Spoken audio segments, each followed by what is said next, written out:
আমি একজন ডিভোর্সি। হ্যাঁ, ঠিকই শুনেছেন, আমি একজন ডিভোর্সি। 2014 সালে আমার বিয়ে হয়, 2018 সালে আমার সেপারেশন। আমার যখন সেপারেশন হয় তখন আমার ছেলের বয়স ছিল 6 মাস। তাহলে আপনারা ভাবতে পারবেন যে একটা মেয়ে ঠিক কতটা যন্ত্রণা, কতটা কষ্ট, কতটা দুঃখ পেলে ওইটুকু বাচ্চাকে নিয়ে শ্বশুর বাড়ি ছাড়তে পারে, কোনো কিছু না ভেবে, কোনো কিছু তোয়াক্কা না করে ওইটুকু বাচ্চা কোলে নিয়ে সে সংসার ছেড়ে বেরিয়ে যায়, স্বামীর বাড়ি ছেড়ে দেয়।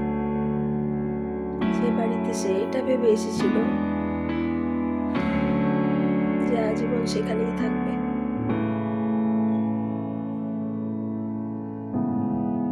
কিন্তু তার সে আশা পূরণ হয়নি। এমন পরিস্থিতি তৈরি হয়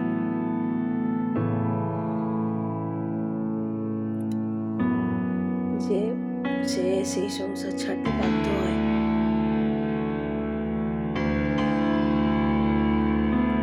বাইরে থেকে সবাই এই জিনিসটা বুঝবে না, তার কষ্ট, তার যন্ত্রণা। অনেক হয়তো এটাও ভেবেছে, অনেকে বলেওছে যে আরেকটু সহ্য করে নিলে ভালো হতো, বা আরেকটু সহ্য করলে হয়তো সংসারটা টিকে যেত। কিন্তু সেই সহ্যের সীমা ঠিক কতটা, সেটা কে ঠিক করে দেবে?